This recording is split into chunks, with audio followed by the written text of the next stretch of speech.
मुझे देख के जब तुम यूं ठंडी आहें भरते हो, अच्छे लगते हो। বিশ্ব সুন্দরী খেতাবজয়ী ঐশ্বরিয়া রায়ের সঙ্গেই নাকি চুক্তির বিয়ে করেছেন বলিউড অভিনেতা অভিষেক বচ্চন। এমন একাধিক গুঞ্জন ছড়িয়ে পড়েছে শোবিজ অঙ্গনে। দাম্পত্য জীবন নিয়ে বরাবরই চুপ থাকতেই পছন্দ করেন অভিষেক বচ্চন এবং ঐশ্বরিয়া রায় বচ্চন। তবে এবার নীরবতা ভেঙেছেন জনপ্রিয় বলিউডের এই অভিনেতা।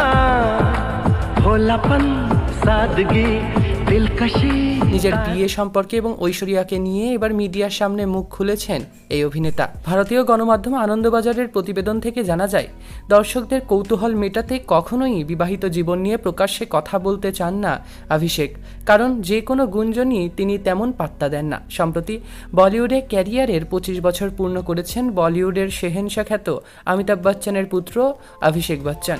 তাই সংবাদ মাধ্যমের বিশেষ সাক্ষাৎকারে অংশ নিয়েছিলেন তিনি।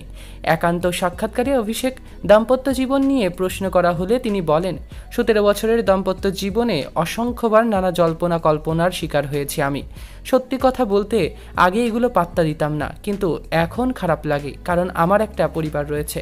চুক্তির বিয়ে সহ একাধিক গুঞ্জনে কেন নীরব থাকেন জানতে চাইলে অভিষেক বলেন, আমাকে আর ঐশ্বরিয়াকে নিয়ে অসংখ্যবার সোশ্যাল মিডিয়াতে কাটাছেঁড়া করা হয়েছে। অতীতে আমি যতই বিষয়টি পরিষ্কার করতে কথা বলেছি, কোনো সমাধান পাইনি আমি কোথাও, তাই নীরব থাকাটাকেই প্রাধান্য দিয়েছি তখন থেকে। অভিষেক আরও বলেন, আমি যাই বলবো সত্যির বদলে লোকজন সে তথ্য বিকৃত করে দেবে, কারণ নেতিবাচক খবরই সোশ্যাল মিডিয়াতে বেশি ভিউ পায় এবং বেশি বিক্রি হয়।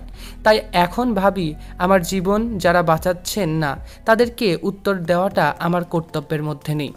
সৈকত আহমেদ নূর, সেলিব্রিটি লাইফলাইন।